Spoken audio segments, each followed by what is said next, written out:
Okay, so again, guys, today we are doing DNA extraction from bananas and tomatoes.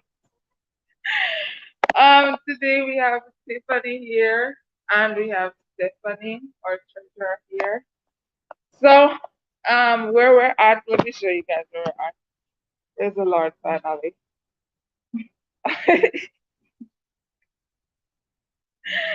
Ah,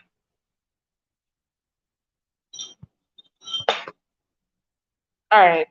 So we prepared the salt solution using sodium chloride as the salt, um, along with detergent. So this is going to help to break down um, cells and to precipitate proteins, etc., out of solution, so that we can get the DNA. The DNA would be in the supernatant or the liquid part of the extract.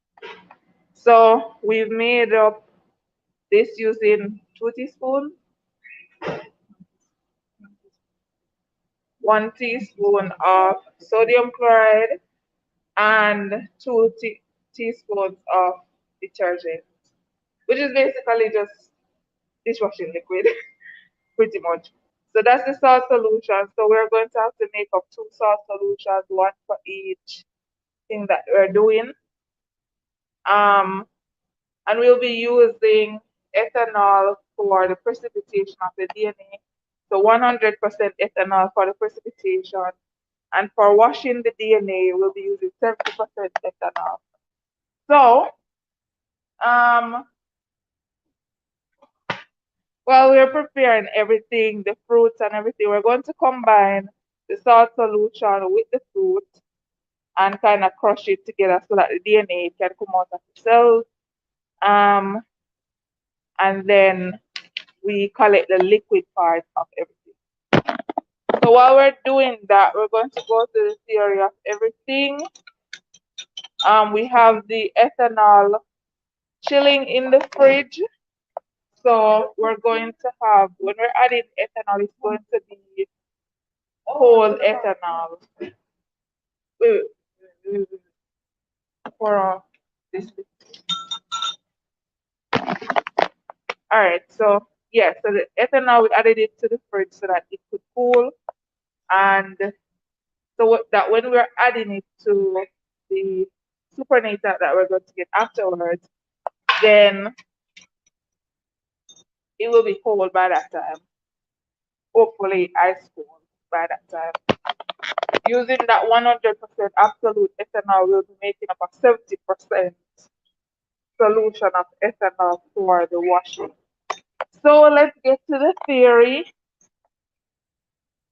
Again, guys, apologies for the late start and technical difficulties. Let's jump right into it.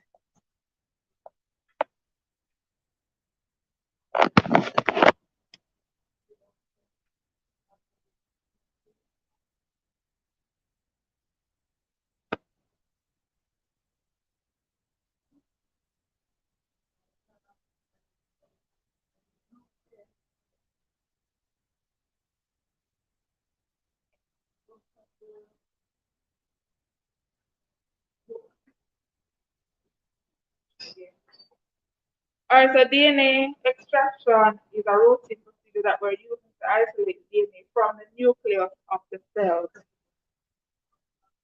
So the DNA extraction is where we're removing the DNA and then we're purifying it using physical and chemical methods from any sample.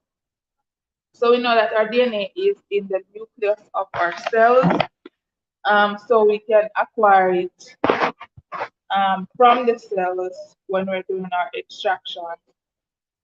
The first DNA isolation was done in 1869 by Friedrich Misker.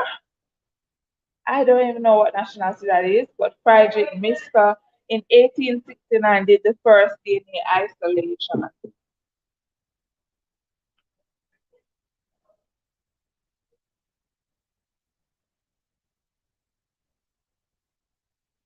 So our DNA extraction, what you find is that in modern day we have DNA extraction kits that are way more elaborate than the procedure that we will be doing today. So if you do biotechnology or molecular biology, you do or biochemistry, you do DNA extractions pretty often from different samples. Um, the long stringy nature of your DNA, which is very long, it is hard to conceptualize as is, and in order to understand it and study it, then we extract it and analyze it using different methods. So we can use various body tissues, blood, body fluids, um, frozen tissue, etc. for DNA extraction. So today we'll be using plant tissue for DNA extraction because we're using banana and tomato.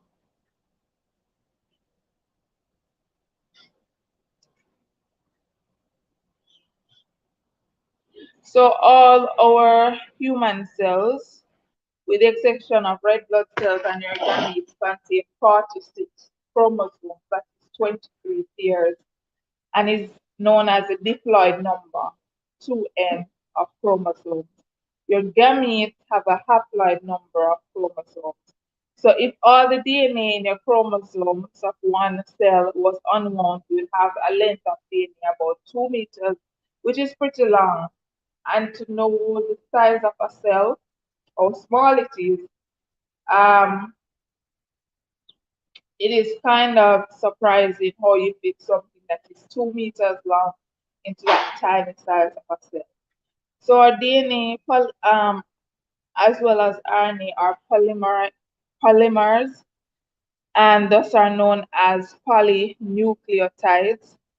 For a single nucleotide, it consists of a 5-carbon sugar, or what we call a pentose. In biochemistry, molecular biology, etc., utilize the phrases ketosis and aldoses, which the respective phrases in chemistry would just be ketones and aldehydes. So we have a 5-carbon sugar, which is a pentose. For DNA, it is a deoxyribose, and ribose for RNA. We also have a purine or pyrimidine base. So we have a nitrogenous base attached to a 5-carbon sugar, and then we have a phosphate group attached. So those are the three main components of any nucleotide unit of the polynucleotide. So this is a diagram of the structure. So though we're dealing with something that is, or what we don't see generally as abstract chemistry, like what we do like what we do in everyday chemistry, you're pretty much just atoms composed together, literally. That's all we are.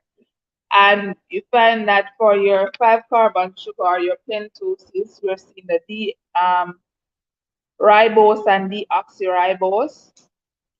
We can see, if you see at the top of the pentagonal shape of the planar section of the molecule, the COC bond, so we can clearly see that it's a ketone.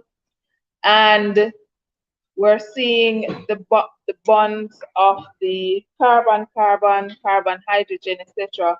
So it's literally just like chemistry. It might seem like a whole other realm of something, but it's literally just the same old regular chemistry that you do. So these are 5-carbon sugars, or what we call pentoses. As you can see, the difference between ribose and deoxyribose is that on carbon 2, I should say, sorry, on carbon 2, there is, that should actually be carbon 3, but there is no oxygen for your deoxyribose, which makes sense why you call it deoxy, because it's lacking an oxygen.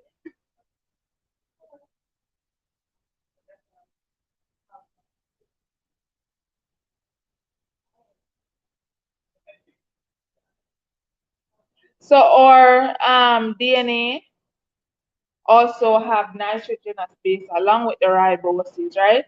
So our nitrogenous bases can either be purines or pyrimidines, or purines are adenine and guanine. As you can see, these are just chemical structures going together. Maybe you can have some fun and try to come up with the IUPAC names of the structures. But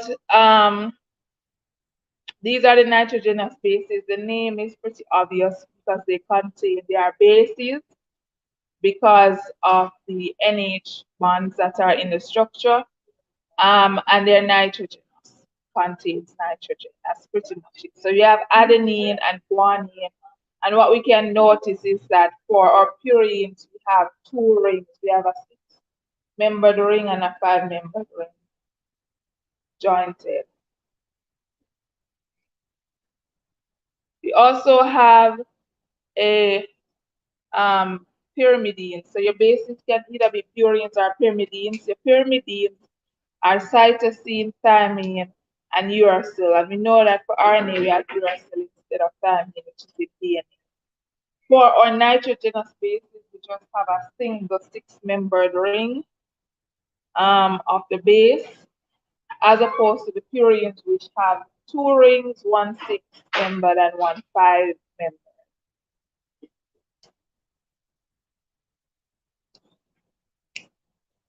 So we know that in addition to our pentose sugar and our nitrogenous base, we have our phosphate group. So we can see that we're having bound to carbon 1. We are seeing where there is a purine or pyrimidine that is bound to it, and that would determine what kind of deoxynucleotide triphosphate that you have, or what's called DNT. You have the phosphate molecule attached to carbon 5 of the pentose ring. So this carbon 5 is not within the planar pentagonal structure of the ring. It is attached to it.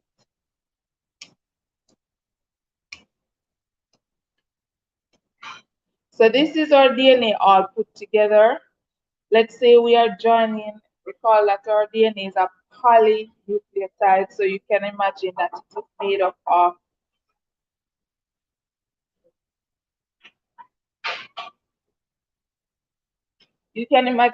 is made up of multiple nucleotides and is joined at the third carbon of one structure to the fifth carbon of the other. So you end up with a 3,5 phosphodiester linkage.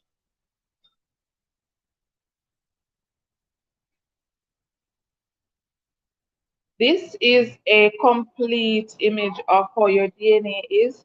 So DNA in humans, most DNA are double-stranded. And this is where we have first our phosphodiester bonds along each strand. So we're forming 3,5 phosphodiester bonds. And then these nucleotides, recall that they have side chains attached to them. So those side chains are going to interact using weak bonds to join the two strands together and essentially end up with a double-stranded helix as your result for your DNA.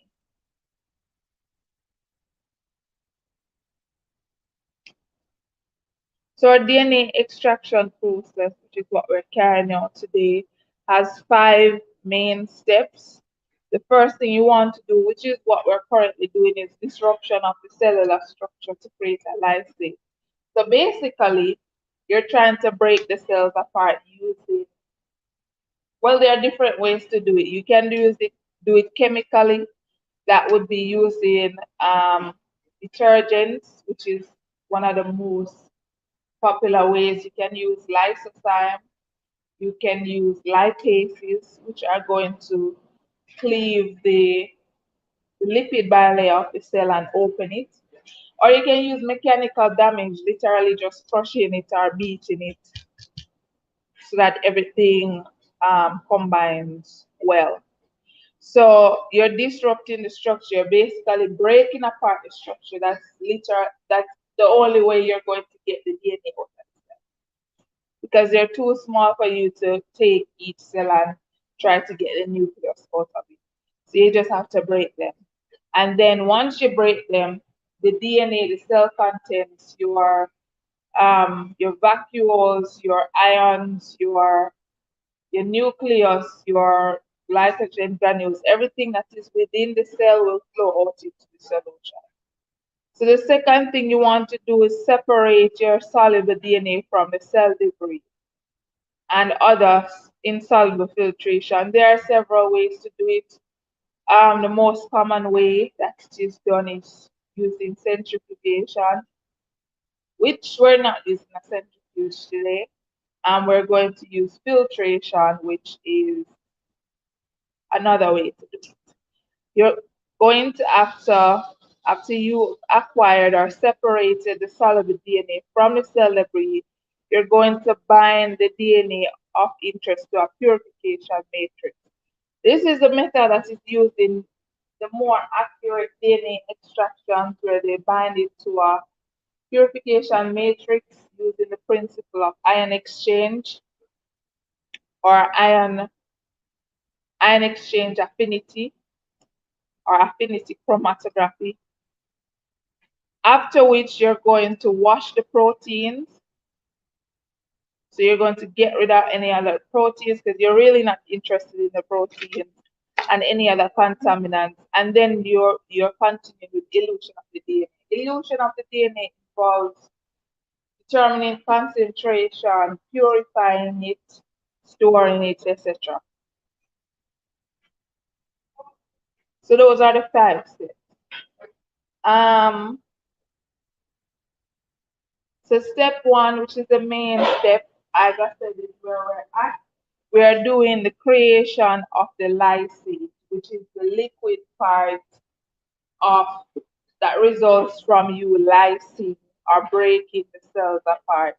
So the first step in nucleic acid purification or extraction is to release the DNA into solution. So you have to break the cell apart. You can lyse it using lysozymes, which is an enzymatic method. You can use physical method or what you call mechanical method, literally crushing it, beating it, squeezing it to break the cells to get everything into solution. You can use chemical methods, so you can use detergents or SDS, which are sodium iodesyl salts to get basically they're going to break apart the cell membrane. And you can use a combination of 3. So currently we are using a combination of chemical using SDS from the detergent and mechanical by physically breaking apart the cells. So the next thing you want to do is to clear your lysate. The part that you want after you complete step 1, the part that you want is the liquid or the supernatant of the solution. Or you would call it supernatant, especially if you centrifuge the solution or allow it to settle and separate. So you're going to basically get rid of all of the cellular debris, the solid structures, the lipids, proteins, etc., out of the solution and then acquire the liquid itself. So usually the usual process or standard process in most laboratories is to use centrifugation. They may use bead-based methods, which is essentially based on affinity chromatography. um, which in simple terms is almost like you have a magnet. You have nails in water and you want to get out the nails. All you have to do is put a magnet in it and pull the magnet out. So the beads would kind of like be the magnet, and whatever cellular debris would be the nails. And so you would just be left with the liquid part of the solution. Filtration is what we're going to be doing today. And I think we should get a pretty good filtration out. I have some really thick filter paper. So moving on to the third step, which is binding to the purification matrix, which is what is done in the more efficient processes and in the more efficient laboratories. Um, Solution chemistry, which is what we're doing today, which is also done in many laboratories, is where we're going to precipitate the DNA out of the solution or supernatant that we collected. We precipitate it out of the solution using absolute ethanol or 100% ethanol, and it is best if you use it cold because it's less soluble when it's cold. The DNA precipitated, you can also use isopropanol. Um, so you precipitate the DNA to a high concentration salt solution. This forces your DNA out of solution. If you have RNA that have a large RMM, they may also come out of solution. But most of the other smaller molecules like proteins, lipids, your small RNA fragments will remain soluble. Then your DNA is pelleted, and that is if we're using centrifugation. You will see when you're finished centrifuging, there's a small white pellet at the bottom of the centrifuge tube. So basically, we're also going to filter that, separate it from the rest of the solution that we initially had. We are going to, after separating, wash. So we're going to use not absolute ethanol, but 70% ethanol, which why we didn't use it for precipitation is that it's too dilute for precipitation. And based on the DNA that we're precipitating, it may not be a lot.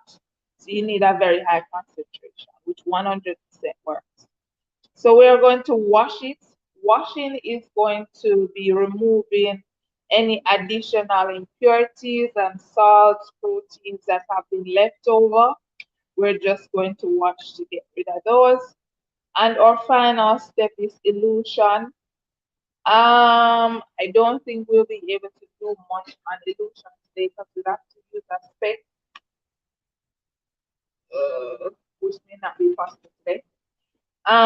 Elution usually involves determination of the concentration and quality of DNA. One of the main ways that you do that is to measure absorbance of the DNA at 260 and 280 nanometers, which at 260 nanometers, I think one OD unit should give you 1.8 milligrams per ml, if I remember correctly.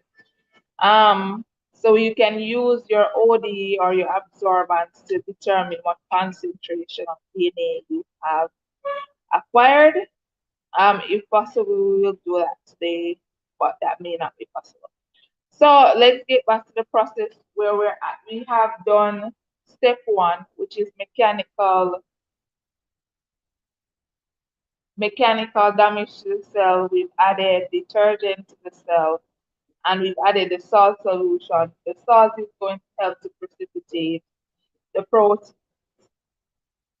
so that when we're filtering, they will come out of the solution, hopefully. So let me just show you guys where we're at. So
right, so we're going to do the filtration now. So we're using vacuum filtration in order to get the liquid.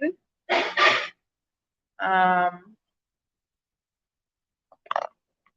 see.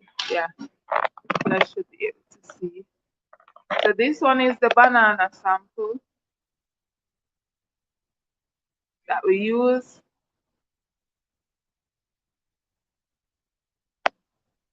So we're just going to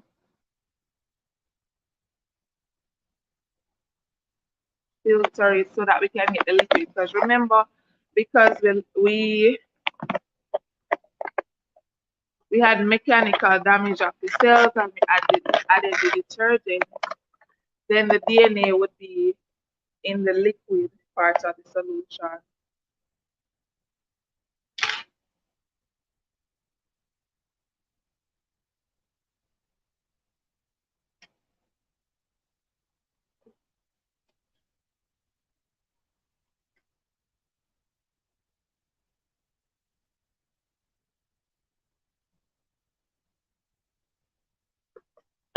So while we're also filtering that, we're preparing the tomato.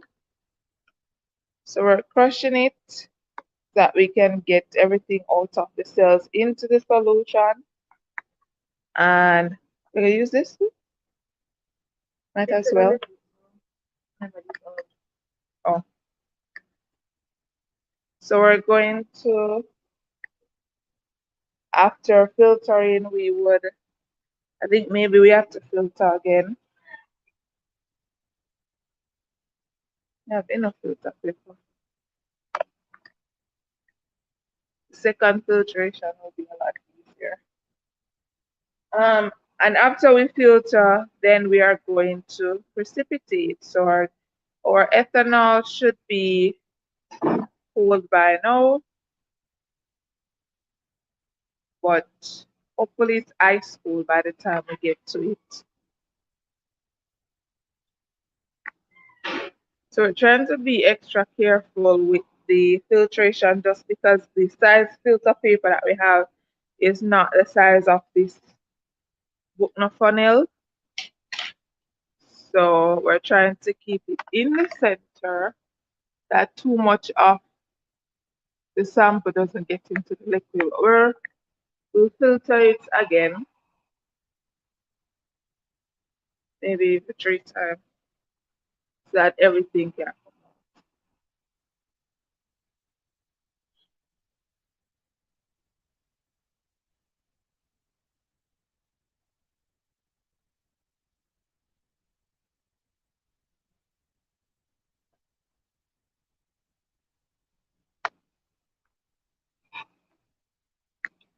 All right, so of course this is also an experiment that you can try at home.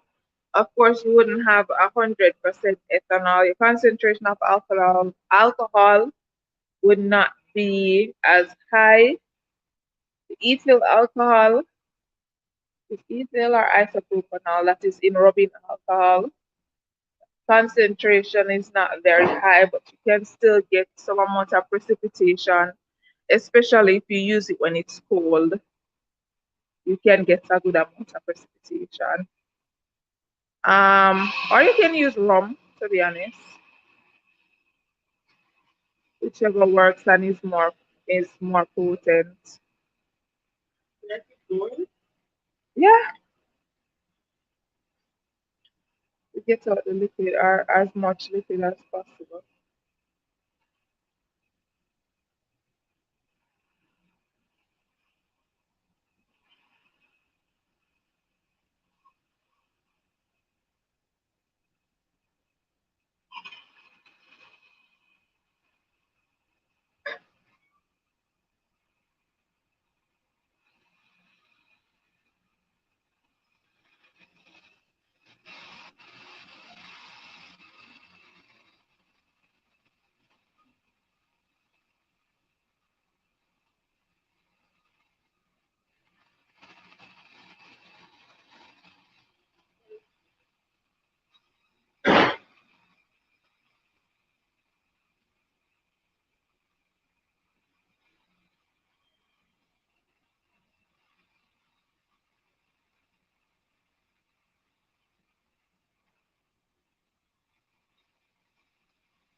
For some reason, our beacons disappeared. All right, so we're going to take this filtrate and we're going to filter it again. So as you can see, it's not very clear because some of the banana went into it. So we're just going to filter it again to get it as clear as possible. So this method is also less effective than a centrifugation. Centrifugation is faster, more accurate. It gets the solid parts of the mixture coagulated a lot more quickly. So we're going to add this to a beaker and then refilter. All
right, so we're going to refilter the filtrate that we just had.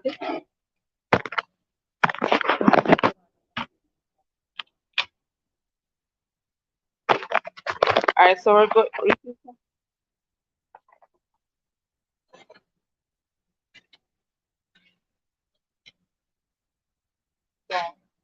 don't know.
Alright, so that was the second filtrate for the banana. So I'm going to add this to a separate beaker, and then we're going to do the tomato.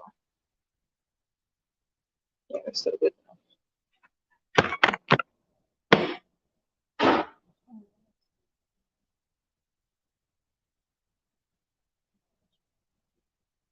You-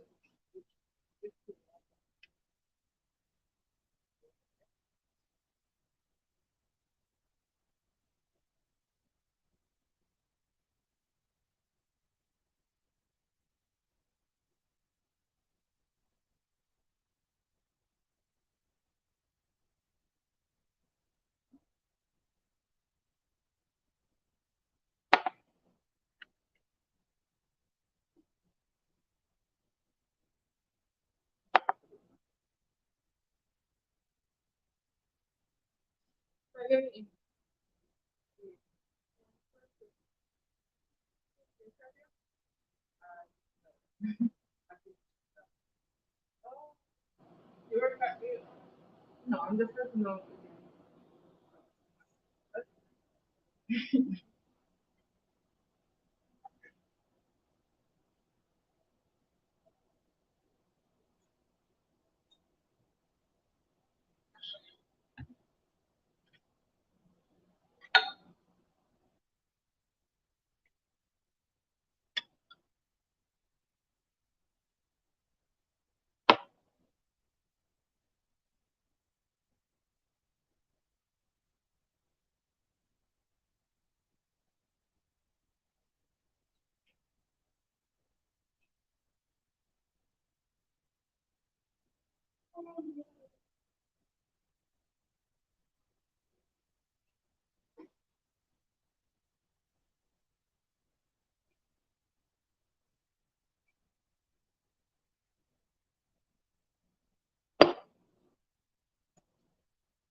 Alright, so up next we're going to do the tomato. So this is the tomato. We added the salt solution and the detergent, salt and detergent solution to it, and the tomatoes, and then we crushed out everything in this. So then we're going to filter now, and after filtering is when we'll add our ethanol.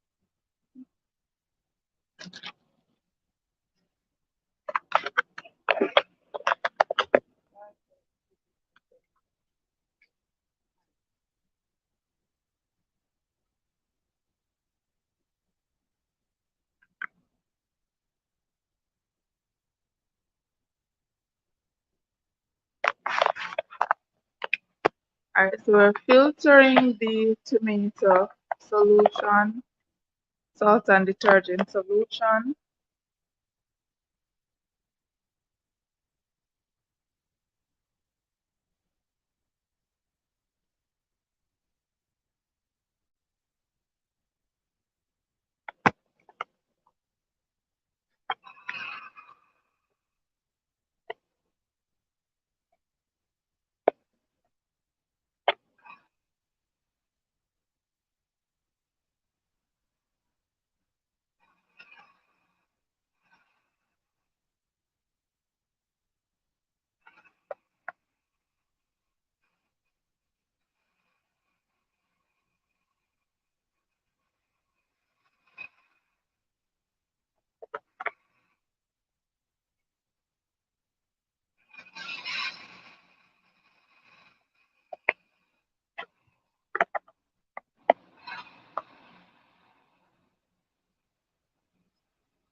Alright, so we're going to collect the filtrate and then do a second filtration.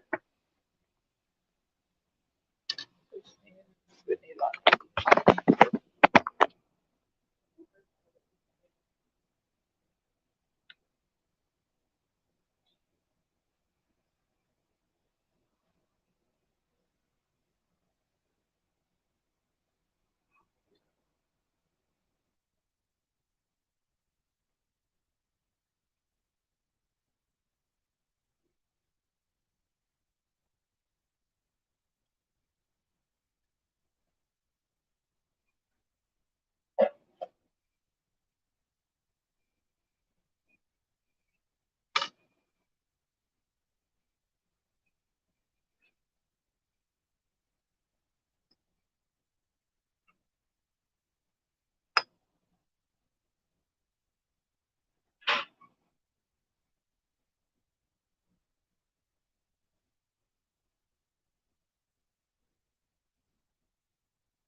Eh? Is that? Oh. Yeah, that's her.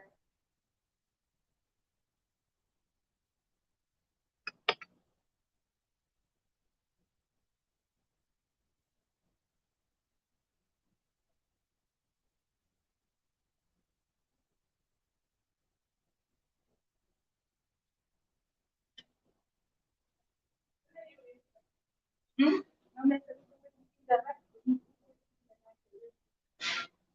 Oh.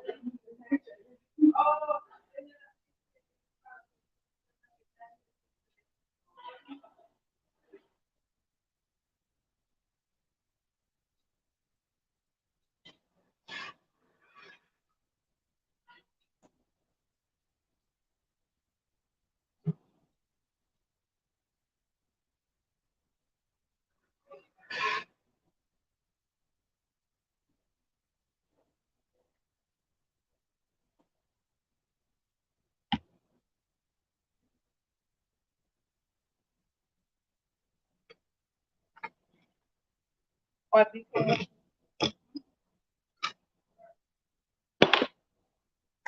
Alright, so guys, we're going to filter this one again.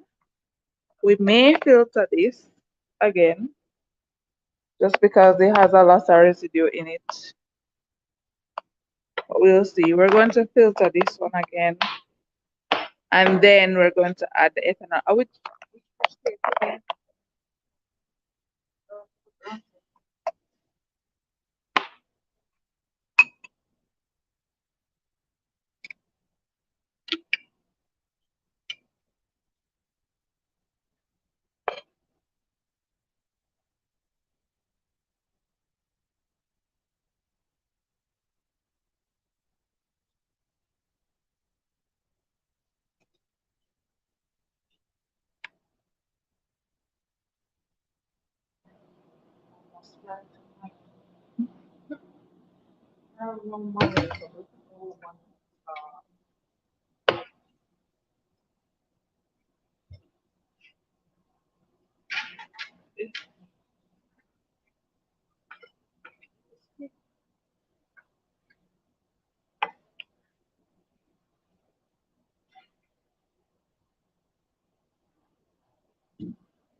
What color is them in use with some of them? They tell him.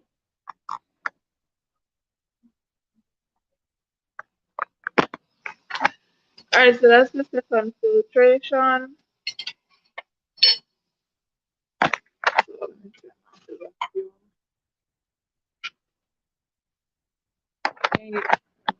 Some funny comments beside the beaker with this one.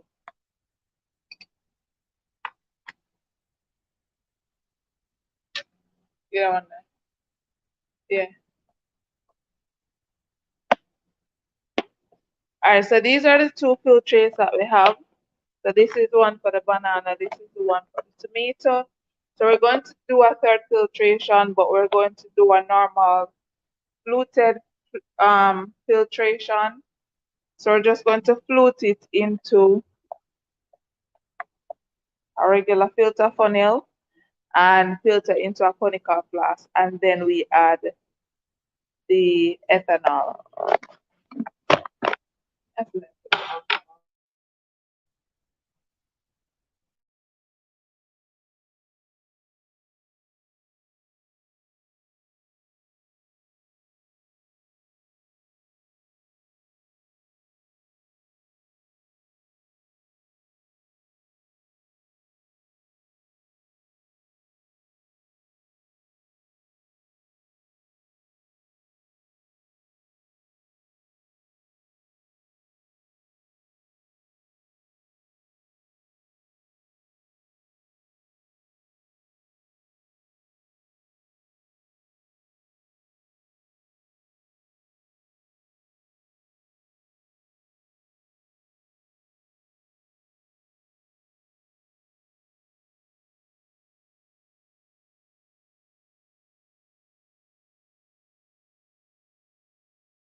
Alright, so we're filtering again, suction filter again for the tomato and the banana. So this one is the banana, and we are doing a third filter for the tomato before we add the cold. This is a cold ethanol.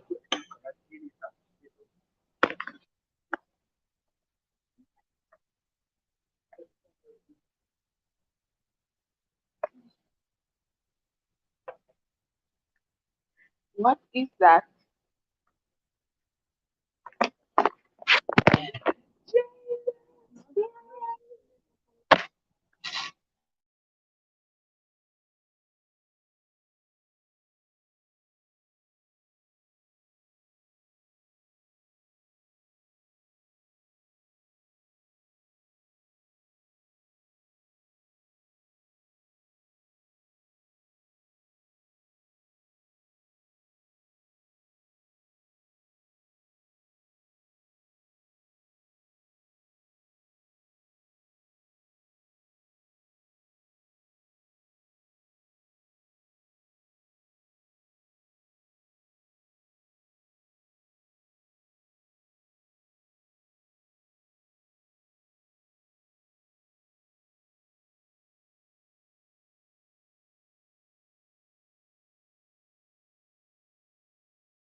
Alright, so now we're going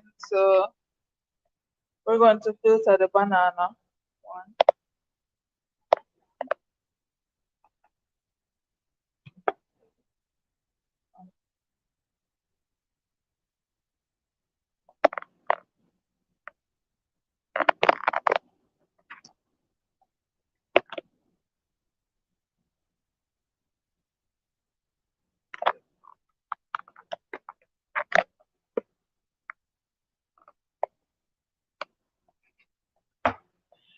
Ah, of course, they're in there. Oh, my camera not focus. Oh, focus. Alright, so this one.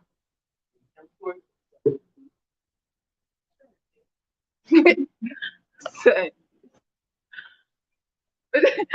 alright. Have mercy. This is a resident assistant, Mr. Tate.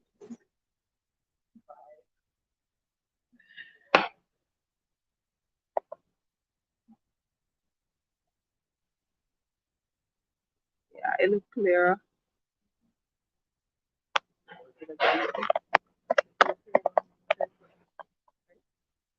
Yeah.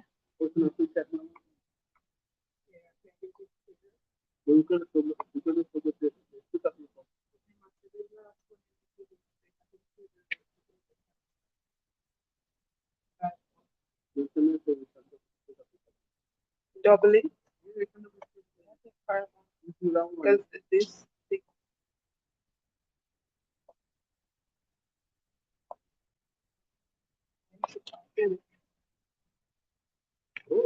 Yeah.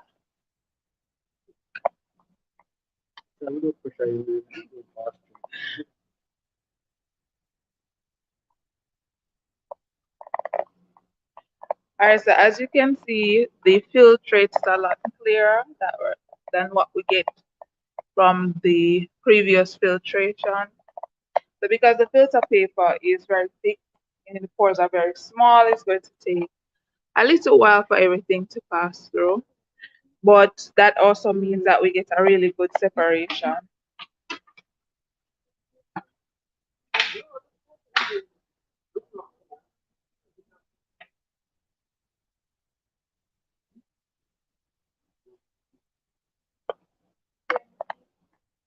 Yeah, wash up.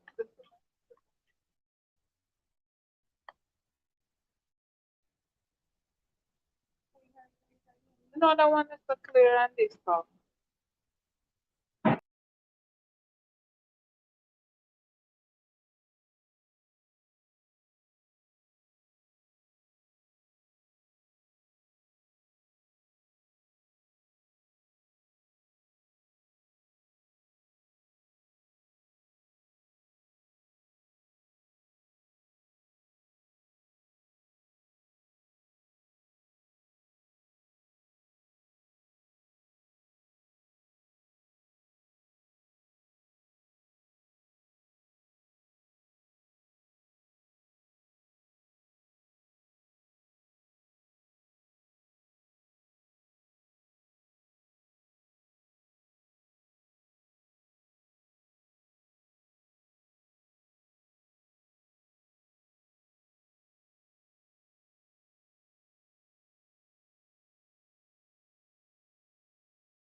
Back again, guys. Sorry about that. Don't ask what happened. I have absolutely no idea. Honestly, I don't know what has happened. Where I'm trying to turn the camera so you guys can see. We're still filtering. It's coming out slowly, but it looks really nice and clear.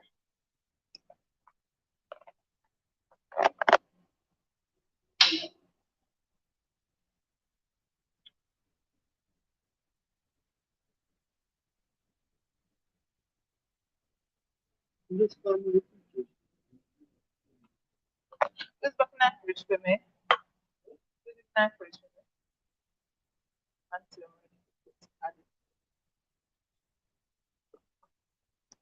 almost done. Almost done. You see all of that? That's a nice filtration.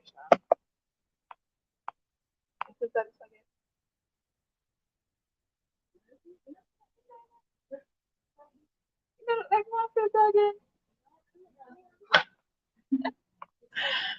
Okay.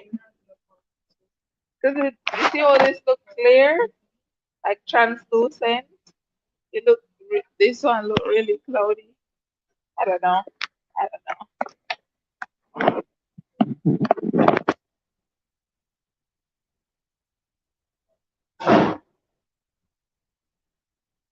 don't know.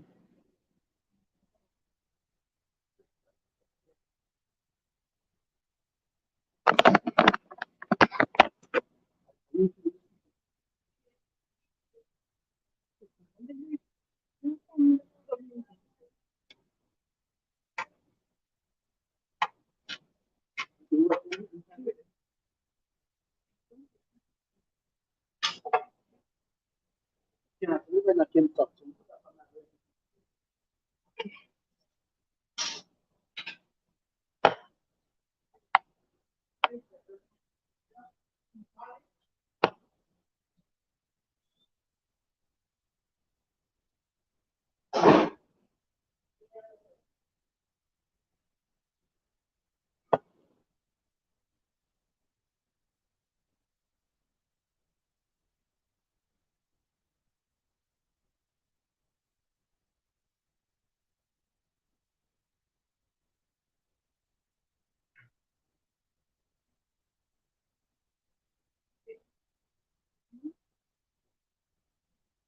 Yeah, you see what I mean?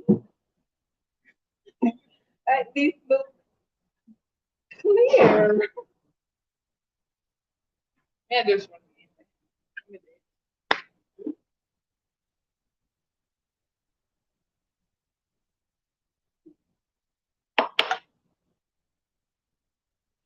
You turn off the again. You turn off the again. Again. This one. No. Ah.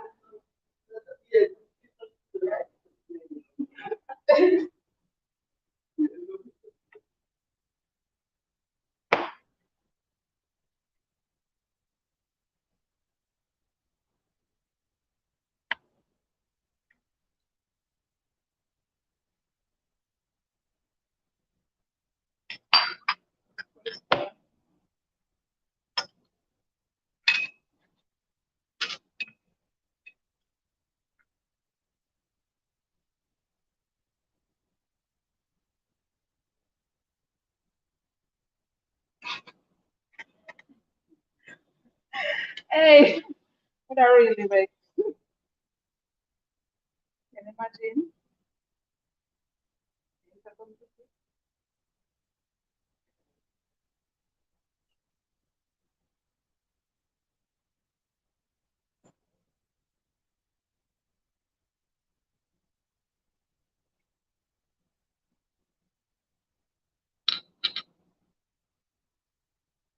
When this one, watch out.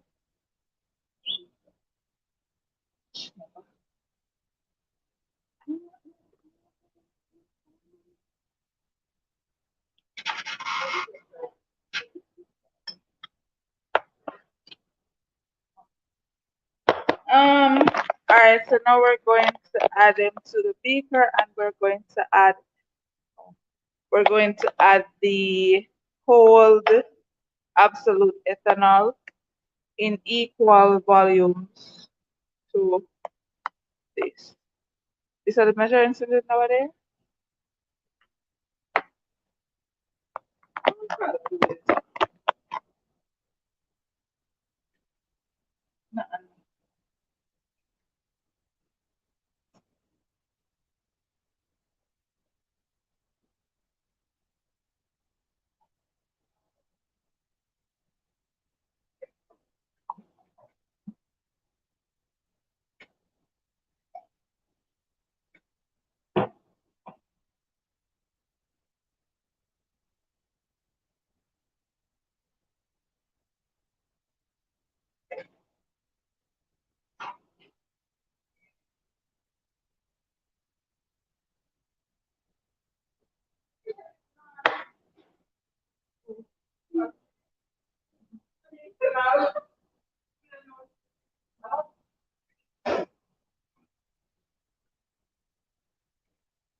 You guys are waiting on the cold ethanol. Mighty God. So in the meantime, we're going to measure the volumes of these that we have so that we can add equivalent volumes of ethanol to them whenever it is that we get that.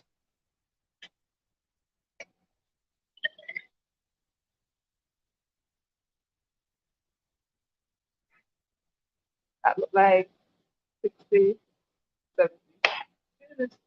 Yes, yes.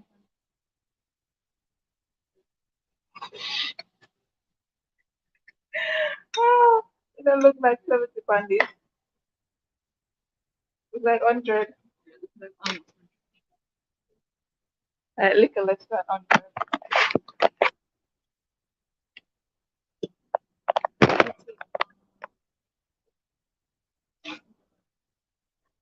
So,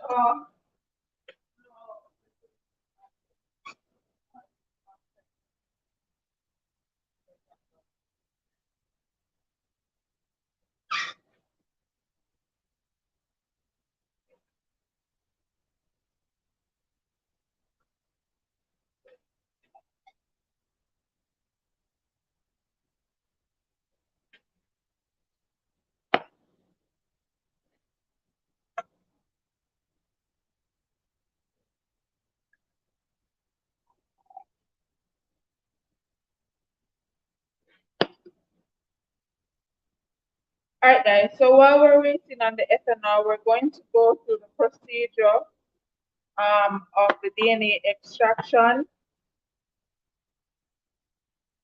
Essentially what we do.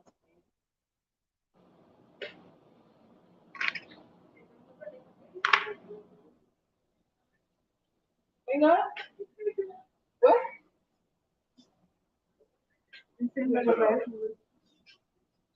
Oh, we need a core. Oh, which one you say? That's right.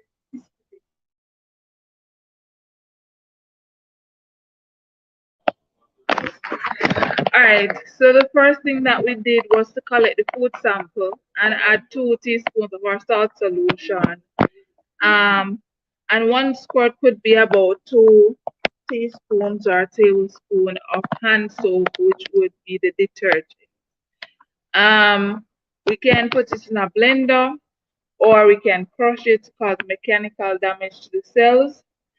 And then we strain, and in our case, we actually filter into our flask. and we filtered multiple times, and now we have our filtrate in our, well, we measured it in a measuring cylinder just to know what the volume was, but we have them in beakers. So step 6, we would estimate the amount of mixture in the cylinder, measure it, and add the same volume of cold ethanol or isopropanol. So we're using 100% ethanol, absolute ethanol, and it is cold.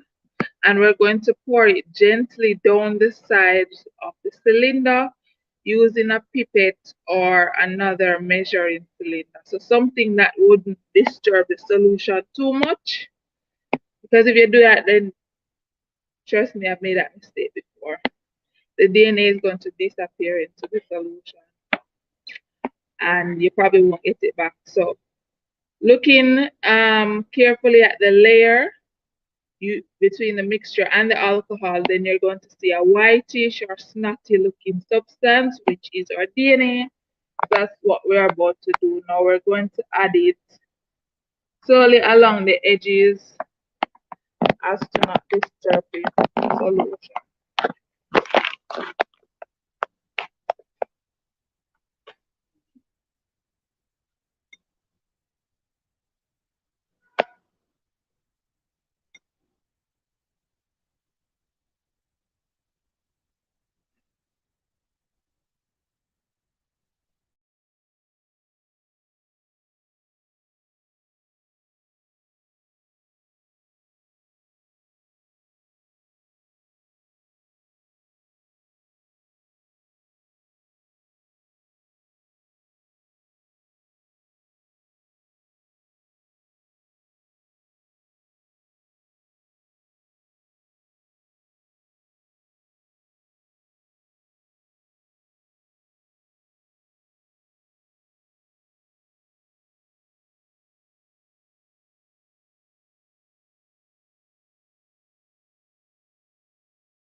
That's to finish. All right. Yeah, continue.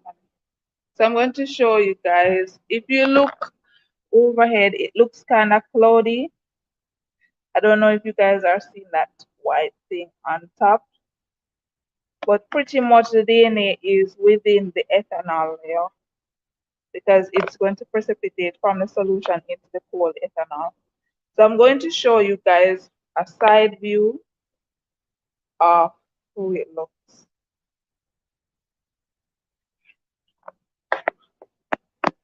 Boom. See? So all of that is the DNA. If you say incubate it or leave it overnight, it's going to coagulate and get thicker. And also, if we were using something like a centrifuge, you just add this to a microcentrifuge tube, add it to the centrifuge for like 15 minutes. And when it pellets, it would just be like a very tiny speck of white pellet in the bottom of the tube. So that layer right there is the DNA. So we're going to do the other one, which is a lot less. So we should have enough ethanol.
Yes.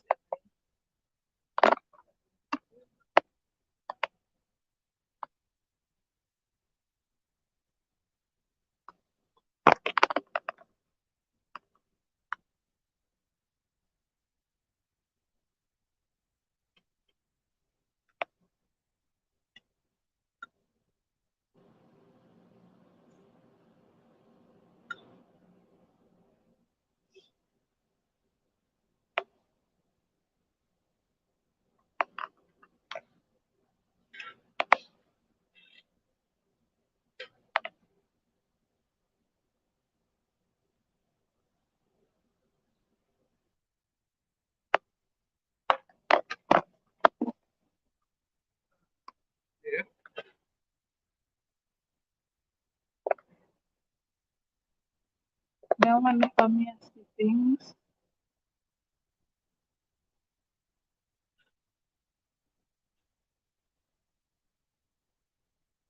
Let me see some little snacky something. I want to have me see things. Hmm?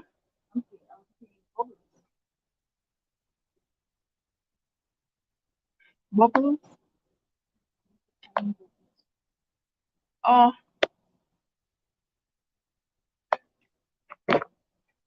no, as in a look.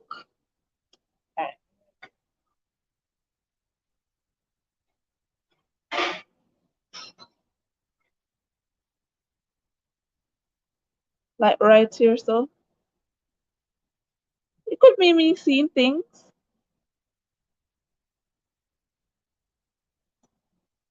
I don't know what that is. You can't pick it up, but that it is DNA, yeah. Maybe try to pick it up. Alright, so this one we're not seeing like a clear line or a clear layer of DNA. like we did in the tomato one. It's kind of there, but not there, to be honest.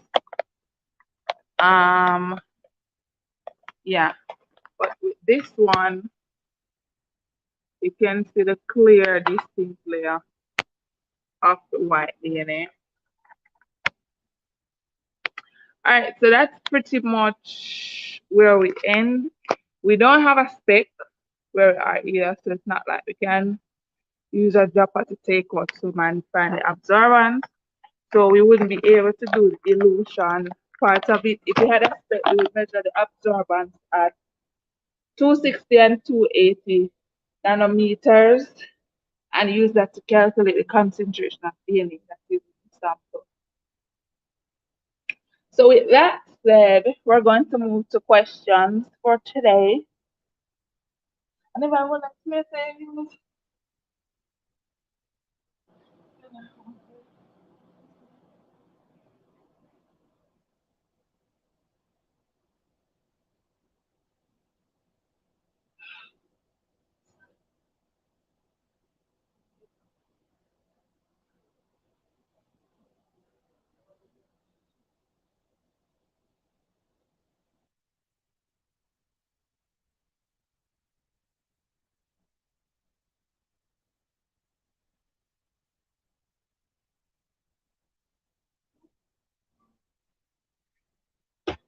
all right.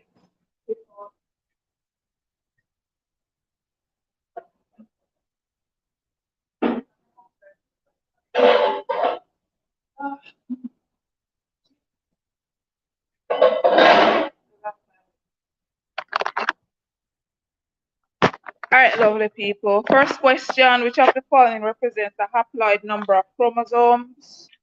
So we went over chromosomes number and what the normal amount is and what is diploid versus haploid.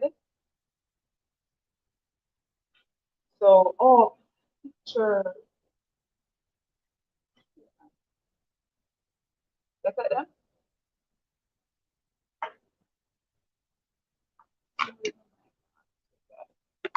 So which of the following represents a haploid number of chromosomes? I'm seeing 4 answers so far.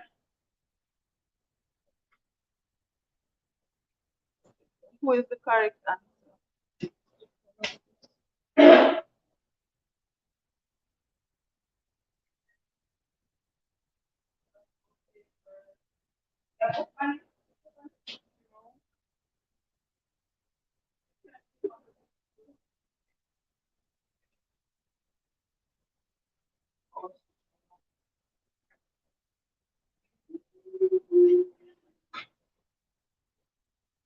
All right, so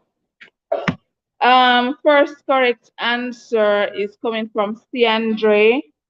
So N, because remember we said you have 46 chromosomes, 23 pairs, and the diploid, which is the normal 46, is 2N. So haploid is half of that, which is N. So Ciandre gets that point, which is 1 point.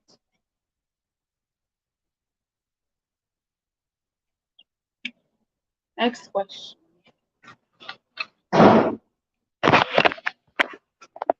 What is the monomer unit of DNA called? And this is, they'll put 1 point for this because it's too easy, honestly. What is the monomer unit of DNA called?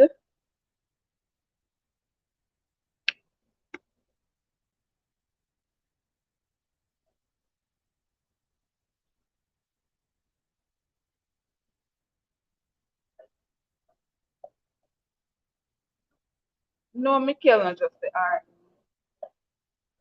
R. What is the monomer unit of DNA called? We're all chemistry students. You know what monomers are. I'm seeing deoxyribose. Amino acid. Not sure how amino acid reached now this. But Jophine has the correct answer, which is nucleotide. After all, we did say that it's a polymer, and the name of the polymer is polynucleotide. So one monomer must name nucleotide. So jump in, get those 2 points. Guys, come on, monomer. That is high school chemistry. You know? Easy something. Next question. I don't even know why I have to say that. What are the 3 components of a nucleotide? 3 points. What are the 3 components of a nucleotide? Seriously, I'm hungry now. I may just realize that I left the money in the room.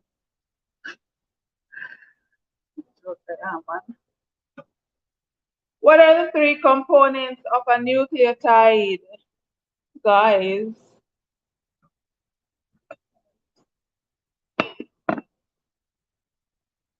Phosphate group, pentose sugar, nitrogenous base. Easy. See, Andre get that. 3 points. Next question. See, Andre gets that one.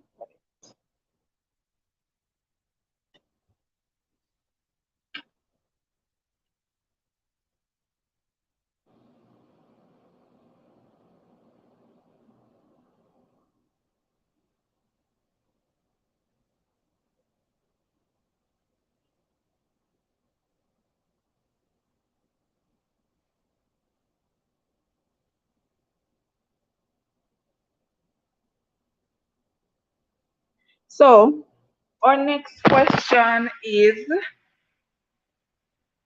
in what year was the first recorded DNA extraction done? In what year was the first recorded DNA extraction done? Mrs. C, Mrs. B, which one? In what year was the first DNA extraction done?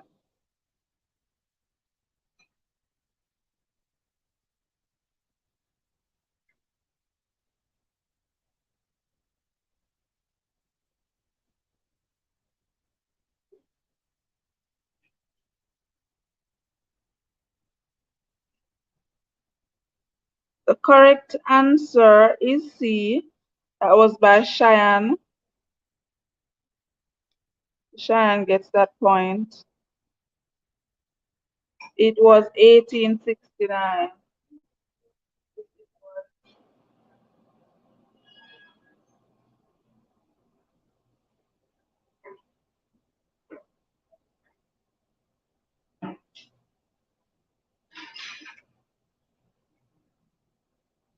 The next question is,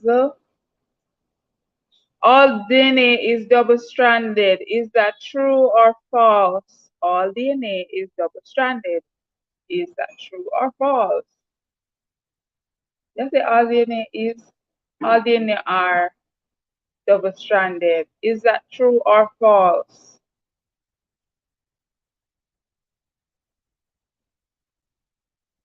All DNA are double-stranded. Is that true or false?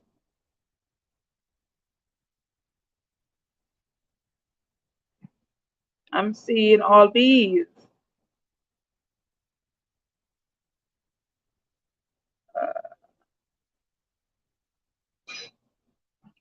Okay, the correct answer is A. So nobody gets that point. Sorry.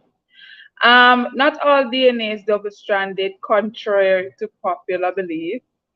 You have particularly viruses that may have single-stranded DNA, and you may find that those viruses are highly virulent and infectious, having single-stranded DNA. So what they usually do is to infect the cell, invade, pull your DNA apart, and then replicate its one strand of DNA with your DNA and then combine them. So that answer is false. It's A, so you guys don't get the point. Next question. Yeah, I don't understand.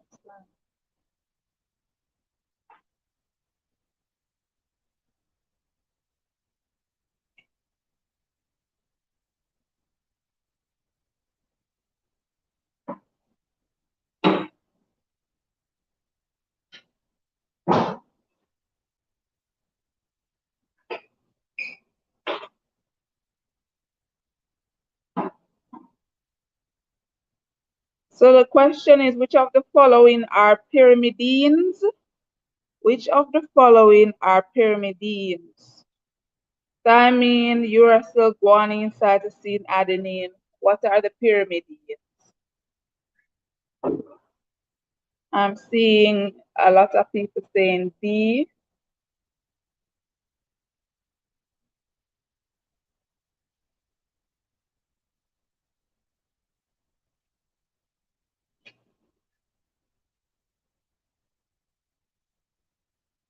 Seeing a lot of people say D. Mikhail says A.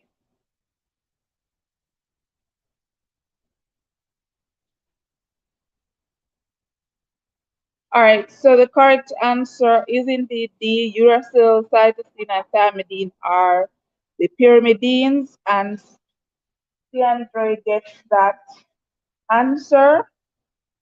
So Andre gets the point.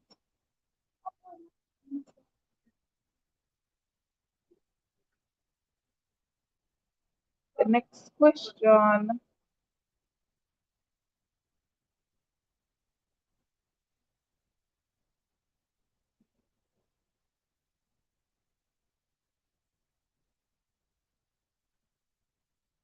Which of the following is not a technique for lysing material? Which of the following is not a technique for lysing material? Is it vortexing, use of detergents, centrifugation, or lysozyme? Which is not a technique for lysing materials? I would assume you know what lysing is. You break it apart. Which is not a technique for lysing material? Which is not a technique for lysing material?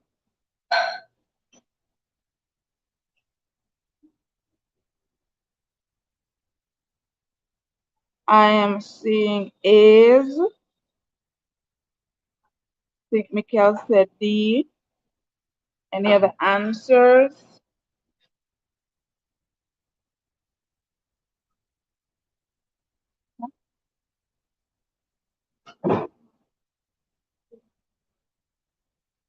More? Oh,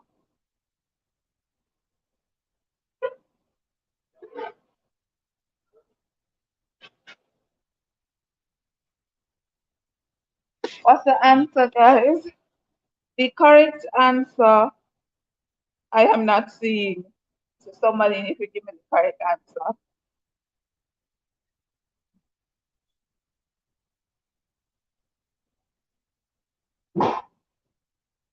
You can change your answers.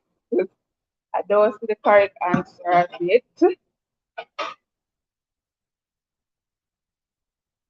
Guys, which is not a technique for lysing material. Lysing means you break the cell apart. If you get, there's no way you could have tell me lysozyme. Lysis, that's literally the sole purpose of a lysozyme, to lyse things. The correct answer is C. C. Andre got that. Centrifugation, as we learned at the CSEC level, is a method of separation. Centrifuge and then you decant. We learned that, right? Yes, we did. So C. Andre gets that point. Centrifugation, as I was saying when we did the filtration, if we did a centrifugation, it could happen in like 5-10 minutes, everything centrifuge out, and you just pour off the liquid part that you want. And also with the precipitated DNA, we centrifuge that, everything comes in a little pellet. Next question.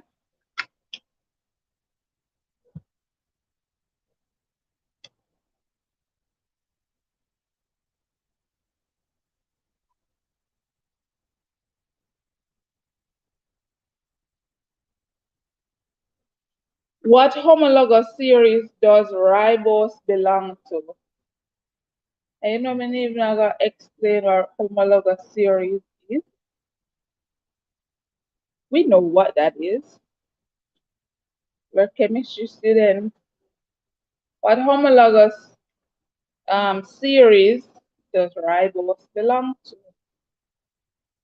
What homologous series does ribose belong to? Guys, what are homologous series? Seriously.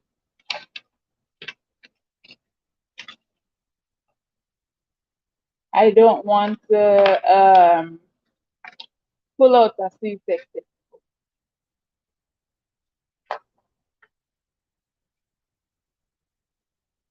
After all, chemistry is a foundation subject, which is why you just don't learn certain things at high school, because you have to build on the foundation. So we can't forget the foundation. What homologous series, guys? Homologous series: alkanes, alkenes, alcohols, carboxylic acid, amines, amides. Those are the things that are homologous series. What kind of homologous series? The structure of the structure of ribose, which is a pentose that has the C bonded to the O, bonded to a C. What homologous series is that? You know, not easy. Not easy at all.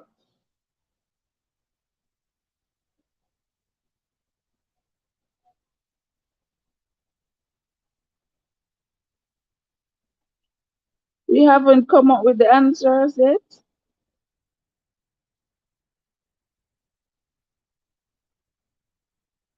What homologous series is ribose?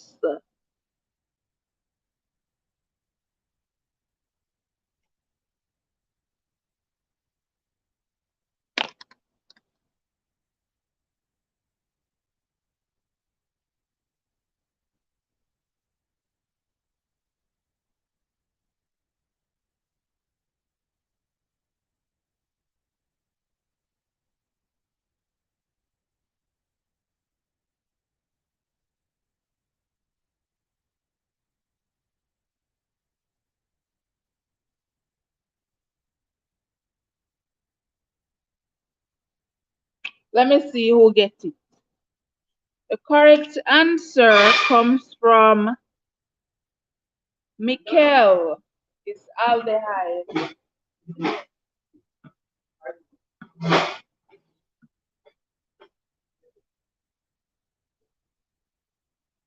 So Mikkel gets that point. So the 2 points.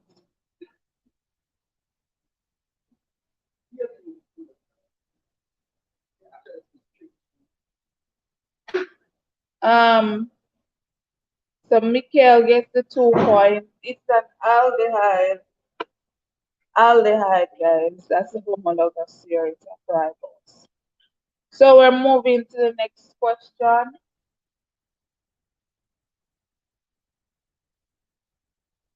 What is the third step of DNA extraction? What is the third step of DNA extraction? Or generally, third step?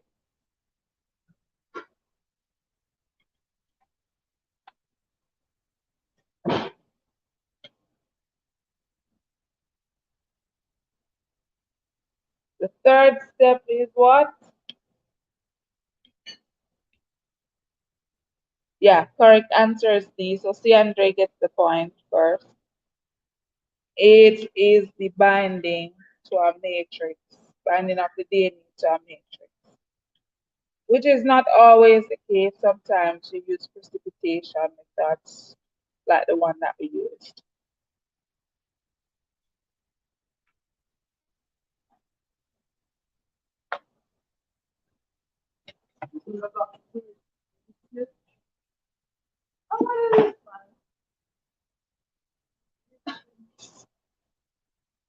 You don't know where you want it.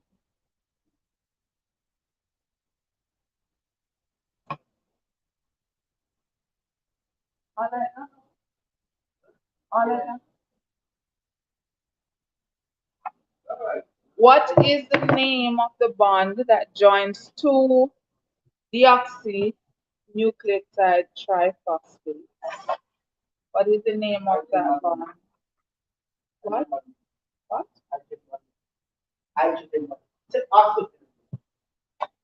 What is the name of the bond that joins two deoxynucleotide triphosphates? Two nucleotides. Yes. The company. No, no, yeah, dog.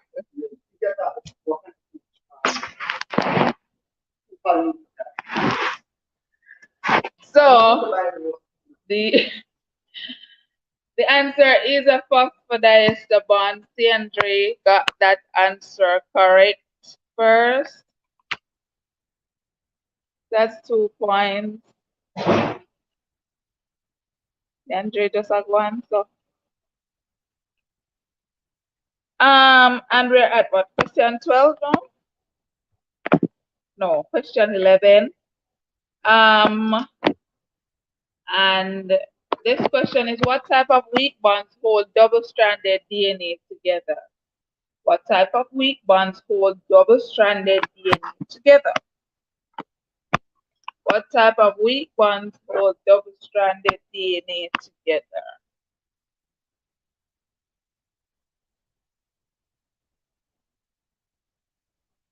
What type of weak bonds?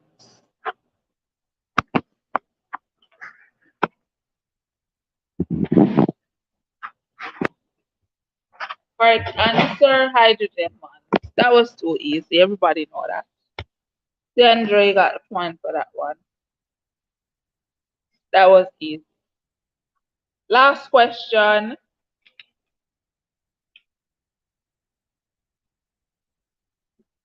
Last question. I don't know why I put 5 points on this one. This worth like 3 points. How would one go about quantifying DNA using spectrophotometry? Include the wavelengths. I'm gonna talk about this like a couple times since today. How would you go about quantifying DNA using spectrophotometry? How would you quantify your DNA using spectrophotometry? 5 points. Michaela, come give me 2 words for 5 points. Then that sounds fair to you?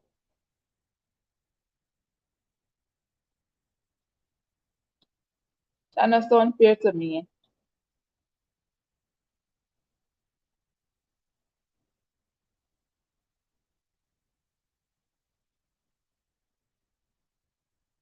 Oh.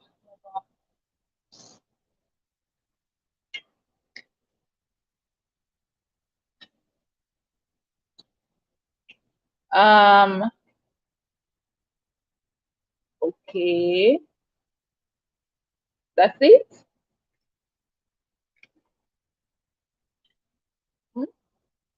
Okay. That's not all, you know, guys. There's something else to it.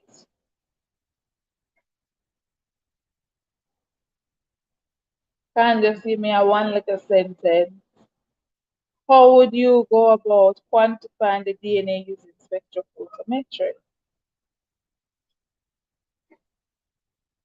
Okay, let's say I oh, let's say I really oh, let's say I put my DNA that I extracted into a cuvette and I measure I don't measure the concentration. What do I measure on the spectrophotometer? Absorbance, right? And absorbance is not used for quantification. I can't go to somebody and say I have 0.5 OD of DNA. Yeah, that don't make no sense. So yes, I give you the first part of the answer basically. Can't expect me to give you everything. You're using the quantification method of spectrophotometry. But when you get that result of the OD, so first you're going to explain what method you're using, modification to the method, meaning what specifications you have. For example, the wavelength, you're measuring it at a specific wavelength or wavelength. And then when you obtain that absorbance value, now what you do with it? Because you could never come to me and tell me that you have 10 OD, although you would measure 10 OD on a stick.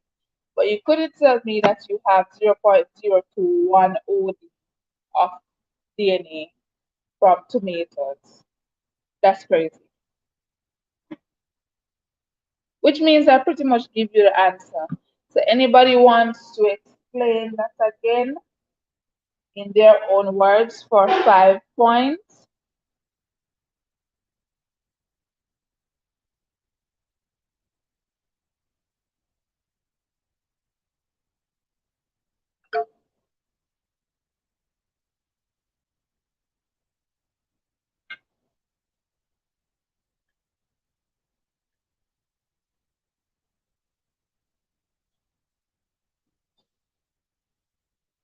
Muchísimas gracias también por la invitación.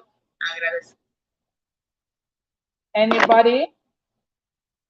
Oh, I'm seeing using calibration standards, then you measure the DNA absorbance at 260, then you interpolate the absorbance versus concentration graph to find the concentration. Okay, this is not a bad way of doing it. Not exactly the answer I expected, but this is good thinking. You could use calibration standards, but you would have to use a standard tomato. You'd have to use tomato DNA standards, which of course may vary from species to species. So you have to use specific species. The same for the banana. And then, you construct the calibration curve. That is one way of doing it. It's not the most reliable way of doing it. To use that more for things that are highly concentrated. Because for a DNA, you're going to get like milligrams per ml, like ppm. It's not going to be any big values. So the answer I was looking for, which you're going to get the points, 5 points. Is that really? No, 3 points because you missed something. But the answer is really that when you are measuring absorbance at 260 and 280 nanometers, once you obtain that OD, the value that you obtain for the 280, for the 260 nanometers, you are going to multiply it by a standard. For one OD, you are going to have 1.8 milligrams per ml. I believe it's 1.8 milligrams per ml of DNA. So any OD you get, that over 1 multiplied by the absorbance. Not the absorbance, the 1.8 standard, and you know what concentration it is. So then you can come to me and tell me that you had a concentration of